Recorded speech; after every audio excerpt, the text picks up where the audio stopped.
Essa casa é sua casa, nós deixamos ela pra você, Jesus. Esta casa é sua casa, nós deixamos ela pra você, Jesus. Aleluia. Abra sua Bíblia comigo no Evangelho de João, capítulo 5, verso 1. Algum tempo depois, Jesus subiu a Jerusalém para a festa dos judeus. Aí em Jerusalém, perto da porta das ovelhas, um tanque que em aramaico é chamado Betesda. Tendo 5 entradas em volta, ali costumava ficar um grande número de pessoas doentes e inválidas, cegos, paralíticos, mancos. Eles esperavam um movimento nas águas, pois de vez em quando descia um anjo do Senhor e agitava aquelas águas. O primeiro que entrasse no tanque depois das águas agitadas era curado de qualquer doença que ele tivesse. Um dos que estavam ali era um paralítico que havia 38 anos parado naquele tanque. Quando Jesus viu deitado, soube que ele vivia naquele estado durante tanto tempo, foi a ele e perguntou: você quer ser curado? E aquele homem paralítico olhou ao Senhor e lhe respondeu: Senhor, não tenho ninguém que me ajude a entrar no tanque quando a água é agitada. Enquanto estou tentando entrar, outro chega antes de mim. Então Jesus lhe disse: levanta-se. O que Jesus disse? Levanta-se. Ah, você pode fazer melhor. O que Jesus diz? Levanta-se. Ele diz: levanta-se, pegue a sua maca e ande. E imediatamente, diga comigo, imediatamente. Imediatamente. E imediatamente o homem ficou curado, pegou a maca e começou a andar. E isso aconteceu em um sábado. Você pode fechar seus olhos, curvar a sua cabeça. Não ouça apenas a minha oração, mas agora faça a sua oração. Senhor Jesus, eu te louvo pelo teu povo, pela tua igreja que veio esta noite de ceia, de aliança, de celebração, ouvir a sua voz. Porém eu também te louvo porque esta noite o céu está aberto, e todo aquele que rejeita esta unção, todo aquele que não aceita este mover, ele perde a oportunidade do milagre. Talvez existam pessoas que dizem: o milagre pode acontecer sem existir tanto barulho, mas é que eu não consigo ficar quieto, porque onde há milagre há festa. Porém toda unção que eu respeito eu atraio. Todo aquele que aceita esta unção que foi liberada neste lugar, nesta noite, que ele possa atrair o sobrenatural do Senhor sobre a sua vida, sobre a sua casa, sobre tudo o que ele tem.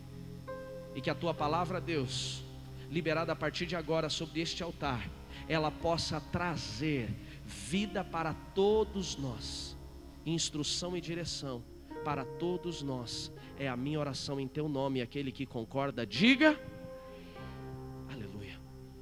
Eu preciso fazer milagre aqui em 25 minutos. O texto que nós lemos, pode continuar que está gostoso. O texto que nós lemos, ele é um texto muito conhecido. Fala Bruno e Karine, que vão ver vocês aqui. Te amo, filho. Ele fala de um homem paralítico há 38 anos, travado. Se ele estava naquele tanque, creio, há 38 anos, eu vi ele aqui, está ali. Ele estava ali, creio, há 38 anos, provavelmente ele deveria ter pelo menos mais do que 50 anos. Já era um homem vivido, um homem de experiência. Não sabemos exatamente o porquê que ele estava ali, o que gerou, Valdir, aquela paralisia. Mas o que sabe é que aquele homem, quando ficou paralítico, sabendo que o milagre de Deus acontecia naquele ambiente, como lemos, o anjo de vez em quando vinha, agitava as águas e quem entrasse primeiro era curado, tendo uma esperança, Marlon, de viver a cura, de viver a restauração, porque ele não aceitava aquela condição de paralisia. Agora há uma diferença muito grande, preste atenção nisso, em você não aceitar uma vida paralisada e fazer alguma coisa para sair da paralisia. Eu vou repetir. Há uma diferença muito grande em você não aceitar as coisas ruins que acontecem na sua vida e te paralisam, e você fazer alguma coisa para sair desta condição. Quem está me entendendo, diga amém. Aquele homem não aceitava. Por isso ele foi para aquele lugar. Porém, ele não estava fazendo, Domingos, o que deveria fazer para viver aquele milagre. Eu preciso resumir tudo que eu tenho para falar para vocês em 45 minutos, em 25, porque de manhã foram 45 minutos. Então deixa eu ir já direto ao ponto. Este homem, ele representa algumas pessoas, ou talvez muitas, não sei, que estão aqui nesta noite, Adriana, e estão passando algumas situações em suas vidas que está fazendo deles ficarem paralisados. Este homem representa pessoas que talvez estão com a vida toda paralisada, ou estão com alguma área da sua vida paralisada. Entenda uma coisa: se existe alguma área da sua vida paralisada, Deus te trouxe aqui porque Ele quer te levantar. Ele vai levantar hoje, Paula, pessoas que estavam travadas, amarradas, que não sabiam mais o que fazer. Ele diz: eu sei o que você precisa fazer, apenas me ouça.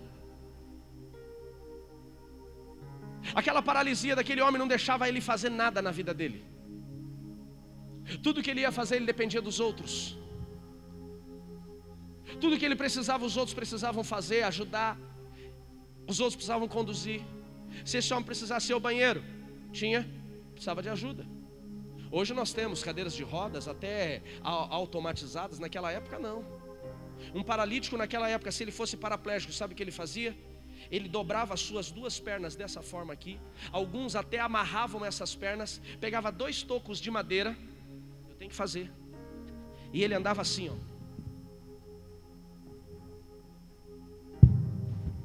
Isso se ele fosse paraplégico. E se ele fosse tetraplégico? Totalmente dependente. A Bíblia não deixa claro se ele era paraplégico ou tetraplégico, mas eu particularmente acredito que a paralisia dele não era só da cintura para baixo, tinha mais situações. Porque se ele fosse nessa condição de paralisia, apenas das pernas, ainda ele poderia se jogar, era só ficar do ladinho, sim ou não? Era só ficar aqui, meu irmão. Se ele tinha condição de pelo menos mexer o tronco, ele só, opa!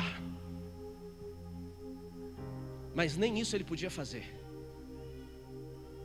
Tem pessoas que o nível de paralisia no seu casamento, o nível de paralisia no seu ministério, o nível de paralisia na sua vida profissional, o nível de paralisia na sua vida emocional, o nível de paralisia na sua vida, na sua saúde, é tão grande que ele já não consegue mais sair do lugar, está totalmente travado. Pois hoje Deus está dizendo para quem está paralisado e crê no poder dele: esta noite Ele vai te liberar a fazer aquilo que você há muito tempo não fazia. Mas tem que viver o processo. Tem que viver o processo. Nessa situação, pastor Dodô, nós entendemos que este homem, quando Jesus chega para ele, não pergunta o porquê que ele estava daquela forma. Ele simplesmente: Elias, e que bom te ver aqui. Precisava te ver hoje. Ele simplesmente, Nato, se aproxima do homem e pergunta: queres ser curado? Porém, essa é a situação e a direção de Jesus quando Ele trata diretamente. Muitos de nós que estamos, Emerson, travados, paralisados, precisamos entender, em primeiro lugar, o que nos fez ficar paralisados. Só tem como você tratar uma enfermidade se você entender qual é a causa desta enfermidade. A minha pergunta hoje é: se existe alguma área da sua vida que está travada, paralisada, o que causou isto? Você consegue entender, descobrir? Você consegue me responder isso? O que paralisou o seu casamento? Muitas pessoas, enquanto eu estou perguntando o que paralisou a sua vida, ele já está pensando no culpado. Ah, você não sabe o que meu marido fez. Ah, você não sabe o que os meus pais fizeram comigo quando eu era criança. Ah, você não sabe quanta dificuldade eu passei. Para aí. A causa não está em quem fez, mas o que você aceitou que fizeram com você. Muda tudo, não muda? O problema não está em quanto você foi ferido, mas o que você fez com as feridas que geraram em sua vida. Hoje pela manhã eu contava algo que não estava no script, mas já entrou no esboço. Essa semana eu aprendi algo tão interessante. O processo, lá do livro de Mateus, quando a Bíblia diz que, quando Jesus diz que não se deita vinho novo, Karine, em odres velhos. Quem já leu essa passagem? Diga amém. O vinho novo para ser reconhecido como um vinho novo, como um vinho bom. Porque para o judeu, o vinho bom é o vinho doce, é o vinho novo. O vinho chileno, o vinho francês, italiano, quanto mais velho, melhor, para quem conhece de vinho. Eu não tenho conhecimento nenhum. Mas para o judeu, principalmente no tempo de Jesus, o bom vinho era o vinho novo. Esse era o vinho bom. Então o vinho novo, para ele poder ser bom, ele precisava passar por um processo. Preste atenção no processo. Tem gente que ficou paralisado porque ele não suportou o processo. O processo do vinho novo do judeu pega todos os frutos da uva que estavam preparados, maduros para ser vinho, separados, selecionados, o melhor. Lança-os num lagar, uma espécie de um tonel. Entram então pessoas com o pé limpo, unha cortada, sem frieira e nem bicho de pé. Entram aquelas pessoas dentro do tonel e elas começam a pisar sobre aquela uva.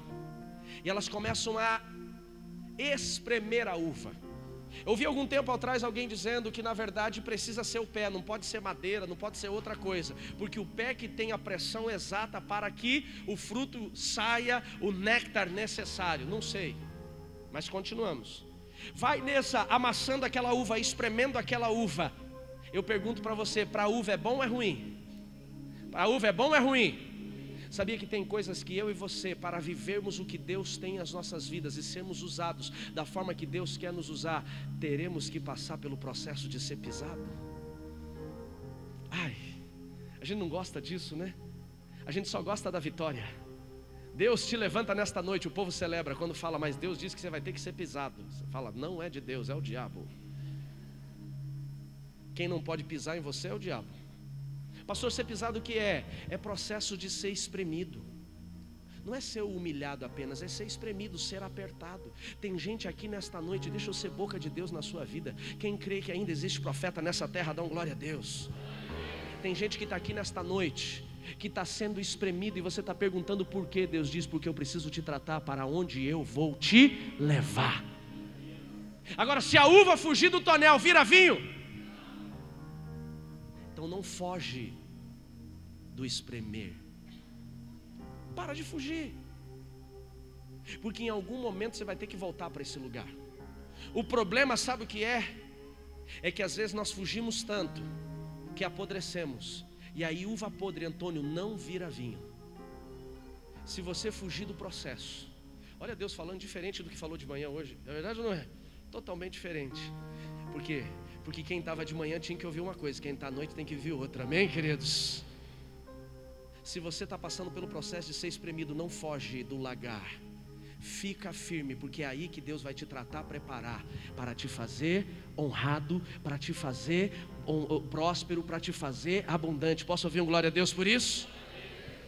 Depois que se espreme aquela uva, tem uma saída deste lagar. E este lagar, a saída dela é uma pedra que faz uma espécie de um cano.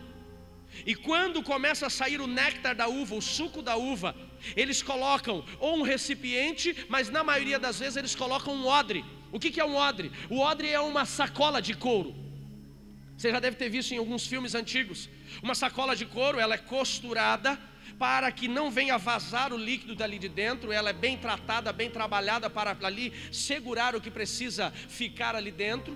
E aquele líquido sai de dentro do tonel, sai de dentro do lagar, entra dentro do odre, e o odre é fechado. Por isso que a Bíblia diz, não se deita vinho novo e em odres velhos. Por quê? Porque este odre, Wagner, ele é tirado dali e vai ser bebido? Não, porque ainda é só suco.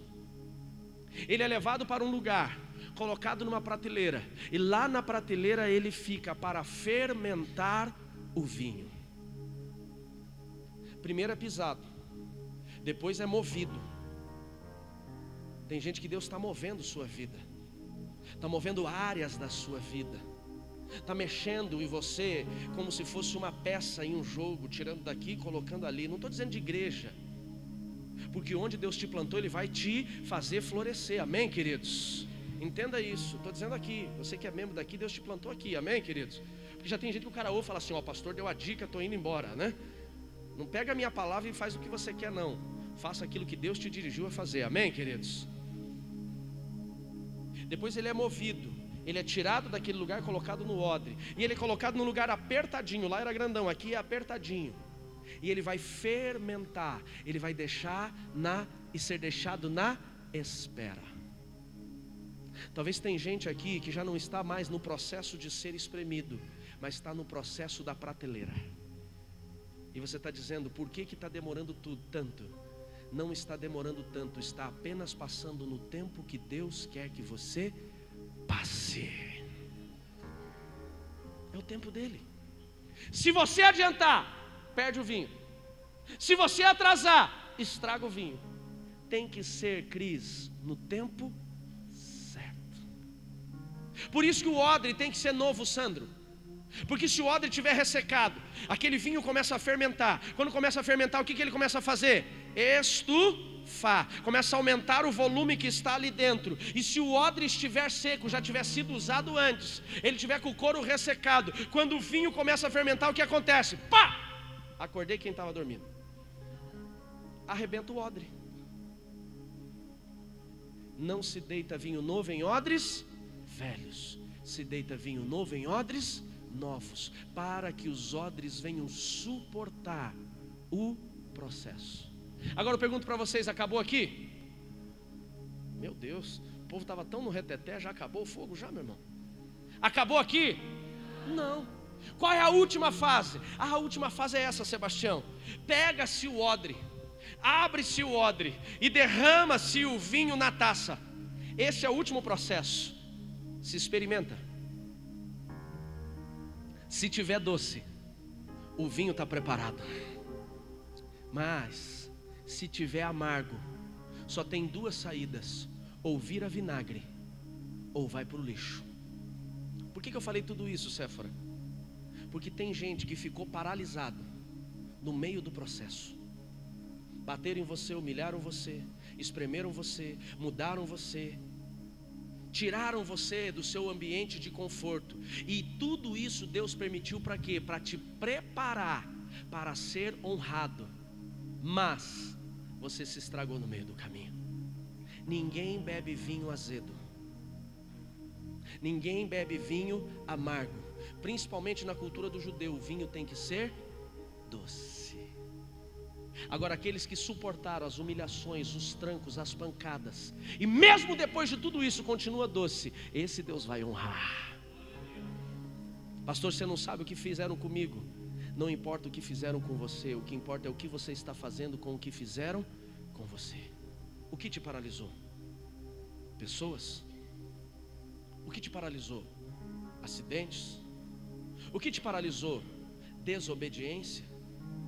Eu conheço gente que desobedeceu a lei da física, e porque desobedeceu a lei da física, caiu de um lugar que não podia ficar de pé, ficou paralítico.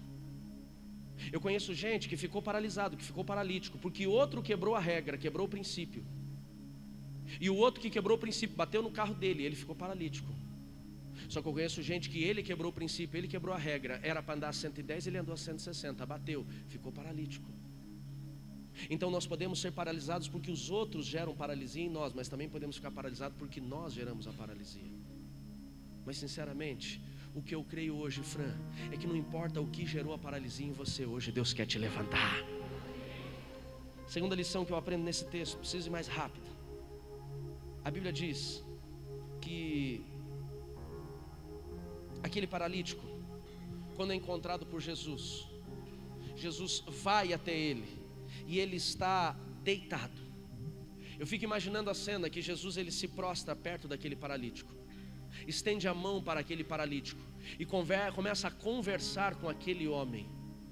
A segunda lição que eu encontro aqui, Cleverson, é que, preste atenção nisso, toda pessoa que está paralisada, ela tem duas características principais. A primeira, ele está caído. A segunda, ele depende dos outros. Pastor, como é que eu sei se alguma área da minha vida está travada? Se você está fracassado, caído, frustrado no chão, esta área está paralisada. Pastor, minha vida financeira está uma miséria, está paralisado. Pastor, meu casamento está travado, pastor, eu estou no chão, eu não sinto mais paz dentro da minha casa, está paralisado. Tudo que te deixa para baixo, tudo que te deixa no chão, tudo que te deixa caído, é paralisia. Segunda situação, segunda característica, se você depende dos outros. Pastor, eu só como se os outros levarem comida na minha casa. Tua área financeira está travada. Pastor, hoje eu só tenho ministério porque os outros estão me ajudando. Está paralisado. Pastor, minha vida profissional hoje só está acontecendo porque as pessoas lá na empresa estão me ajudando. Está paralisado. Deus não te criou para depender dos outros, Deus te criou para depender dEle.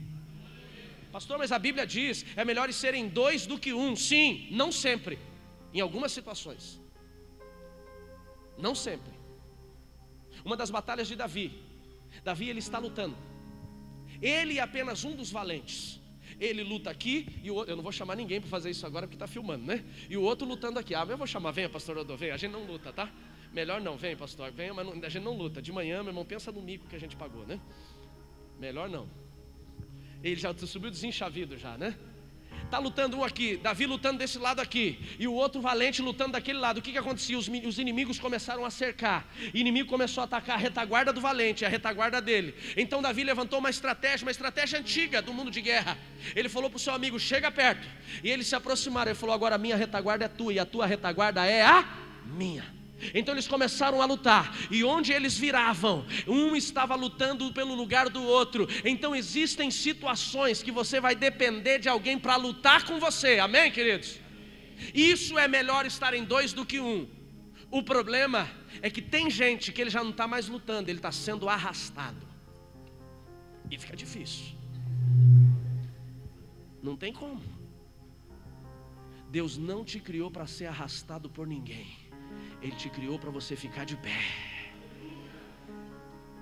Se você está dependendo dos outros o tempo todo, está paralisado, mas hoje Deus vai te levantar.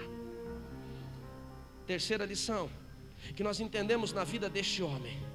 Quando Jesus se aproxima dele, Jesus pergunta para ele: por que você está assim? Foi isso? Não foi, só um não. Quando Jesus chega para ele, Jesus pergunta para ele: quanto tempo você está aqui? Não também? Olha o Elvis perdido ali, que bom te ver, Vaso. Veio da China, tá barbudo até, né? Quero te dar um abraço depois, saudade de você. Ele está quietinho ali. O que Jesus perguntou para ele? Ah, gente, pelo amor de Deus, só aqui o povo leu a Bíblia, só. O que Jesus perguntou para ele? Vamos todo mundo junto, 1, 2, 3 e... Jesus não perguntou há quanto tempo, Jesus não perguntou o motivo que ele estava ali. A única pergunta que Jesus fez para ele: você quer ser curado? Agora, qual foi a resposta dele? Ah, Senhor, não tem ninguém que me leve. Jesus perguntou o porquê, Jesus perguntou o tempo, Jesus perguntou por que ele não tinha sido curado? Não. Jesus apenas perguntou se ele queria. Só que aqui nós vemos que este homem talvez estava tão acostumado com a paralisia dele, que na hora que ele tem a oportunidade de ser curado, ele arruma uma desculpa. Ele arruma um culpado. Por que ele estava ali? Ele estava ali, Lísio, porque alguém não levou ele, porque alguém não ajudou ele, porque alguém não pegou ele pela mão. Pelo amor de Deus, enquanto você ficar dependendo dos outros o tempo todo, as coisas não vão acontecer para você. Enquanto você ficar achando culpado para a tua paralisia, as coisas não vão acontecer para você. Pare de ficar colocando a culpa no seu marido. Meu casamento está desse jeito por causa do meu marido, meu casamento está desse jeito por causa da minha esposa, minha vida está desse jeito por causa do meu chefe. Não está assim por tua causa. É você o culpado. Porque a partir do momento que você assumir a responsabilidade, eu estou assim por causa da minha situação, das minhas escolhas, das minhas respostas, então você começou a viver o caminho do seu milagre. Jesus olhou para ele e falou: por que você está assim? Não. Perguntou: você quer ser curado? Ele deu a resposta errada. Tem muita gente, Kelly, que não viveu o sobrenatural na sua vida ainda, porque está dando respostas erradas. Quarta lição. Jesus olha para aquele homem e fica imaginando o sinal de reprovação, tipo assim: não te perguntei isso. Ele disse: você quer ser curado? Ele falou: não tem ninguém que me leve.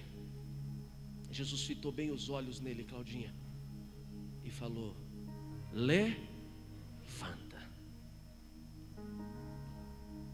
Se você quer sair da paralisia que você está, não é hora de você arrumar culpado, apenas é hora de você se levantar. Ação, atitude. Já a pessoa falou para mim assim: pastor, meu sonho é trabalhar numa multinacional. Oro todos os dias, estou numa campanha de jejum. Deus vai me colocar numa multinacional, tenho certeza. Quando o senhor fala que o senhor trabalhou nos laboratórios americanos, italianos, eu tenho certeza absoluta que Deus vai me colocar numa multinacional. Eu perguntei para ele: para onde você enviou o currículo? Ele falou: currículo? Não, pastor, eu estou orando. Eu falei: tá, eu sei que Deus faz um milagre, mas você quer que o teu currículo saia do seu computador sem você mandar o clique e caia lá na mesa do entrevistador? Melhor, de repente tua carteira apareça assinada na Bosch? Deus faz a parte dele, mas você tem que fazer a sua. Volta aqui, pastor Dodô. Volta aqui. Quando aquele homem estava deitado, estava no chão, estava prostrado, frustrado, dependente. Pode deitar de frente aqui, isso. Estava dependendo dos outros. Eu fico imaginando Jesus chegando perto dele e pergunta para ele: queres ser curado? Ele falou: ninguém me ajuda. Jesus não fez isso daqui, levanta. Não. Jesus não puxou, Jesus não deu impulso. Jesus apenas olhou para ele e falou: levanta. Ele teve a... Quem está aqui, diga amém. Será que o milagre está faltando na sua vida porque você não tem tido atitude? Pastor, você não sabe a crise que está no meu casamento. E qual a atitude que você tem? A pior possível. Todo dia que ele chega, pastor, eu xingo ele porque eu tenho raiva dele. Vai continuar na desgraça. Ah, pastor, você não sabe que as coisas estão travadas na minha vida profissional. Qual que é a tua atitude? Ah, pastor, mas eu murmuro com força. Eu xingo o diabo todo dia. A murmuração só leva você para a terra seca e para o deserto. Está doente? Está travado? Está paralisado em alguma área da sua saúde? Qual é a sua resposta? Qual é a sua atitude? Ah, pastor, desisti até de orar. Coitado, vai morrer. Meu Deus, pastor, está profetizando. E hoje o ambiente está profético, hein? Cuidado. Jesus, deita de novo, pastor. Jesus não deu impulso. Jesus não puxou ele para a mão. Jesus apenas disse para ele: levanta. Calma lá. E a Bíblia diz: imediatamente ele foi. Coloca para mim o verso aqui, Adriano. Imediatamente ele foi curado. Por quê? Porque aquele homem que não tinha condições de se jogar na água, por isso eu creio que ele era tetraplégico, no momento que ele recebeu uma palavra de direção, uma palavra de ordem, ele não se incomodou com a posição que ele estava, mas com a qual Deus estava mandando ele mover. Ele não apenas acreditou na palavra, ele não apenas teve fé, mas ele teve ação. Anota aí se você está anotando. Número 1, acredite na palavra de ordem de Deus na sua vida. E hoje Deus está dizendo: levanta-te. Segunda situação, aquele homem, Karine, ousou acreditar naquilo que o Senhor Jesus tinha declarado sobre a vida dele. Fé. Porém, Alex, se tiver palavra de direção, e hoje você está tendo, se tiver fé, e eu creio que muitos estão sendo ativados, mas se não tiver atitude, no mesmo lugar. Pastor, estou esperando uma promoção no meu trabalho. Já se candidatou a ela? Ele não dependeu nem da mão de Jesus. A Bíblia diz que quando Jesus falou para ele: se levanta, ele teve uma atitude. Talvez tem gente que hoje está aqui travado, paralisado, porque você já não tem atitude há muito tempo. Pastor, meu casamento está travado. Você já casou? Porque se você não casou, não é nem casamento. Está só morando junto, não é casamento. De novo, pastor, não sei, mandei o que Deus mandou falar. Falei. Hashtag, pronto, falei. É porque o cara fala assim: não, porque o meu casamento está paralisado. Querido, é casamento? De coração. Se é ajuntamento, não é casamento. Se é ajuntamento, desculpa falar, mas não tem bênção. Me perdoe, me desculpe. Eu trago o princípio. Pastor, minha vida financeira está uma bagunça. E o que você está fazendo? Gastando. Atitude. Aquele homem resolveu levantar. Obrigado, pastor. E o que ele fez, a posição que ele tomou, fez com que o milagre acontecesse. Quando ele se mexe para levantar, ele acredita naquela palavra, os ossos calcificados, a calcificação começa a quebrar. Posso ouvir um glória a Deus? As juntas que estavam travadas começam a ser liberadas, os nervos que estavam atrofiados começam a desatrofiar. Por quê? Porque ele resolveu ter uma atitude. Porque quando Deus tem um propósito na sua vida e Ele fala se levanta e você se levanta, o milagre, então Deus olha para você hoje e diz: se levanta. Fica de pé, igreja. Está na hora de você se levantar. Pastor, mas você não sabe a área que está na minha vida. A última lição é que aquele homem obedeceu uma direção. Tem muita gente que ainda está travada porque está desobedecendo as direções de Deus na sua vida.